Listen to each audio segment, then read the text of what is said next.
is morning clients done. I've answered a few emails, some sort of morning check-ins, etc. I've also had a couple of meals already, so I had my breakfast. I was up at 4:10 this morning, so bright and early. The realization of macro tracking starting to kick in. My snack, or usual snack, of sort of nuts, carb killer bar and piece of fruit, is some 560 odd calories, which I hadn't really sort of realized how high it is. So I've already managed to munch my way through about 1100 calories of the 2800 I'm having today. So we'll see how that goes and how tracking goes on for the rest of the day.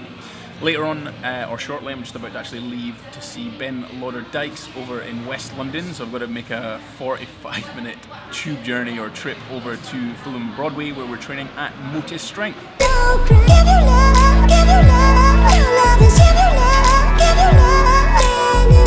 Obviously, I had to do my signature Oyster card tap.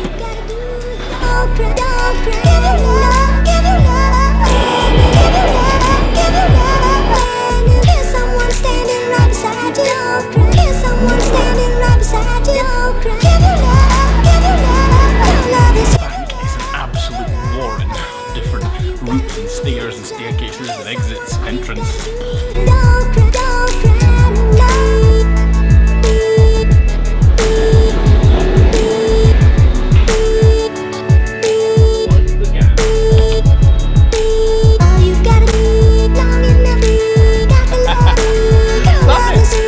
Now, Ben, tell the audience what you bought.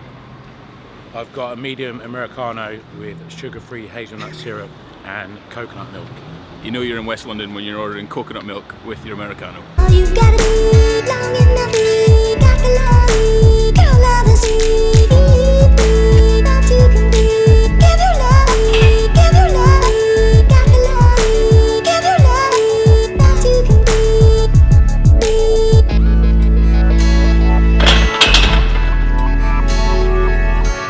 At POSH, they've supplied me with a personalised step for short arses like me.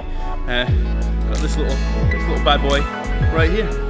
Lovely. A little 5'9" of me reaching this bad boy. Doubt it.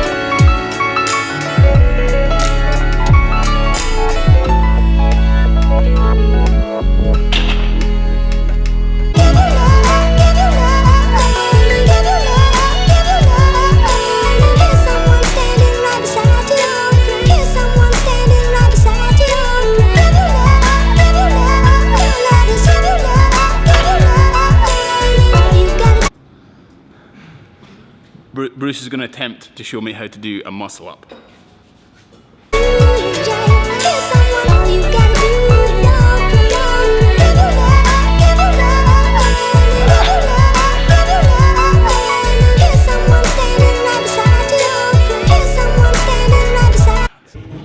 Pleasure, Bruce. Yeah, nice one. See you. Just finished up a session with Ben, or B. Oh, we're going this way. With BLD at POSH Strength. I'll pop a link in the sort of description box or the comment box below. Great gym. I've known Bruce for a number of years now, since I moved to London. Awesome facility. They have loads of sort of calisthenic gymnastics classes, Olympic lifting, that kind of thing. So well worth checking out if you're around the sort of Fulham Broadway, Chelsea area.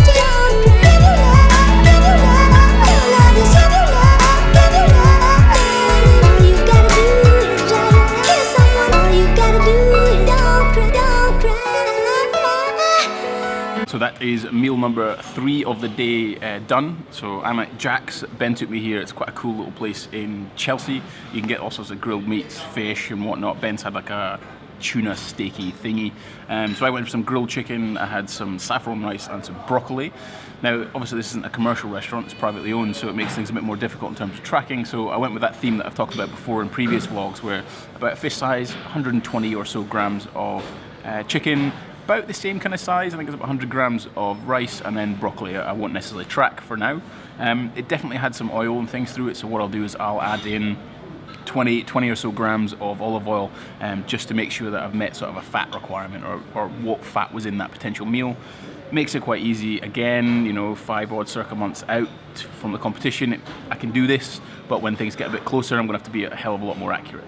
Thank you so much for having me on your blog. The first black guy.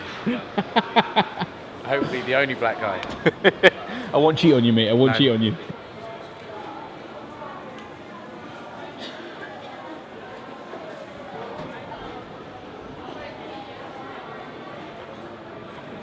So I haven't really been able to find anywhere sort of particularly quiet to be able to do the Q&A today. So what I have is a background of a nice building. I found a little quiet spot in a sort of courtyard area. I have my phone with all the questions on it, and then I'm going to answer them as best I can. Katie Cunningham, thanks for your question, Katie.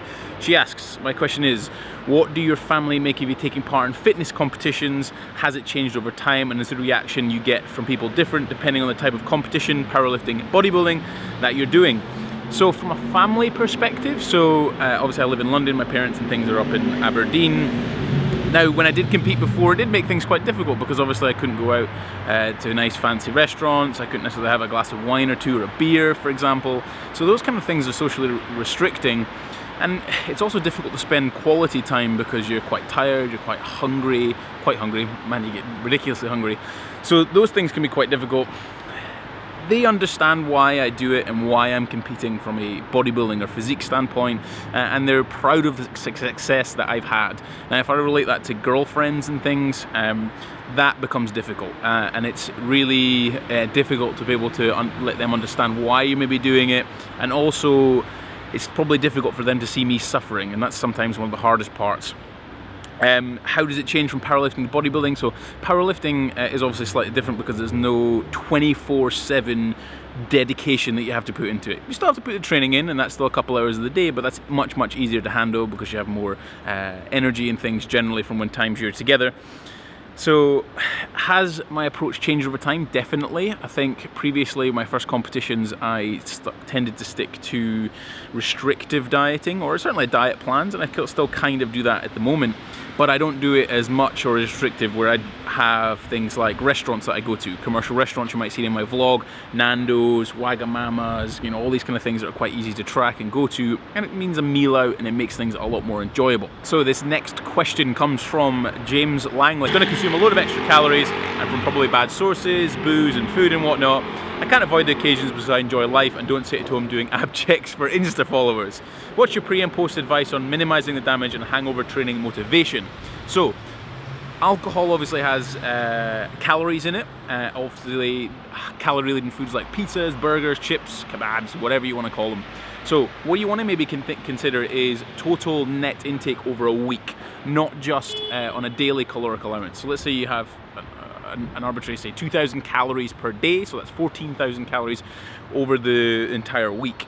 So what you might want to consider is that when you plan out your intake, so let's say you know you're going to have, say, 10 beers on a Saturday night, and you know you're probably going to have a pizza or whatever, you know where you're going to go with the boys, what you can do, then let's think that's maybe 4,000 or 5,000 calories in that one sitting. So if you consider that, then just subtract that from your total net intake for the entire week, and then plan the rest of the week out.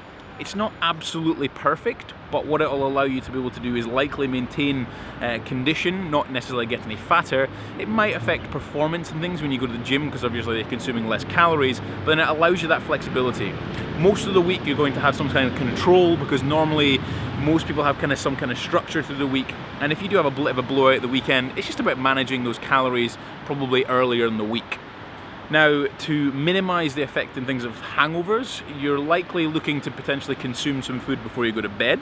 That might then absorb some of the alcohol and slow its release into your system. Whether that's going to have an effect on your hangover, I'm not sure. Things like lighter spirits, like gin, some vodka, etc., might be a bit lighter in hangovers. That's more from personal experience. And then the next day, it's more a case of just rehydrating as much as you can, consume a balanced intake as best as possible, and then get a good night's sleep. My next question comes from Mike Edmonds. He's doing an amazing job as an online client. He's dropped a whole bunch of body weight, maintained the abs, and then continues to get stronger. So good job, Mike. Great work. So his question is, creatine, yes or no? quite a simple question. I take creatine, you might have seen that in my vlogs. It is one of the most researched performance enhancing supplements out there. Is it worth taking? Yes, I suppose it is. If you can be regular with it, that's quite important. Making sure that you take at least your roughly 5 grams per day every single day. You don't want to necessarily miss any days at all. If creatine was that good, and if it was going to offer you that much more of a performance benefit, it might be banned. I mean, that's something to consider, that in reality, any of these performance enhancing supplements are not actually that good in comparison to the ones that are banned. So if you're going to be consistent with it, and you know that you're going to not miss any kind of servings of that sort of 5 grams that I talked about, then by all means add it. I don't see any issue whatsoever. So next question comes from Simon Strecker. He wants to know tips on programming, frequency and variation for getting stronger at the barbell bench press. So let's start with, I want you to go out, Google Mike Zordos daily undulated periodization, structuring your workouts through the week where you have, say, 3 bench specific sessions. You then want to change the rep range through the week, so you start at 10, 8 and 6 through, say, a Monday, Wednesday and a Friday. You then want to slowly increase the intensity through the week. So you'd start, say, on a Monday at 67.5%, you'd then go to 72.5% on the Wednesday, and then you might even go upwards of 77.5% to 80% at the end of the week. This will hopefully add enough frequency to help develop the skill. It'll also get you under the bar a lot more time and potentially progress that bench press a lot further. Now, when it comes to assistance work, again, try to be as specific as you possibly can. That's very, very important. So when I say specific, stick to barbell work. The first option is a close grip bench press. The second option might be a push press or a military press. These are all going to get you under a bar, get you used to that bar, and also stimulate muscle groups that are likely going to contribute to an improvement of your bench press. Right, well, absolute last question I have time for is from Alex Carter. Thanks very much, mate. You do love the vlogs. This is obviously a great thing for me. I'm really, really enjoying them. Your question is, how much does time play on your mind? Managing your weight composition to a deadline can be tough. How are you approaching pulling additional tools out of your proverbial box? Now, this largely, I know I've competed, this will be my 8th show coming up. So I've got a good idea of what my leanest body weight or leanest weight is roughly, which is around this sort of 75 to 76 kilos. If I track back, I can know that if I lose 1% per week, then I'll likely be ready before the show. What this will allow me is some diet breaks, some plateaus that might come along, and then it means I can time things from there. Now, from a physique standpoint, little signs that I'm getting lean enough are things like the shoulders, for example, the attachment between the medial delt and then going into the arm. The deeper that cut is, the leaner I tend to get.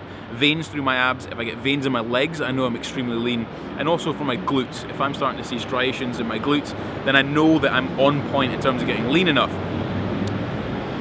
That comes with experience. So I know that over 7 shows that I've done previously, I know the kind of steps and stages that I've gone through and timing those.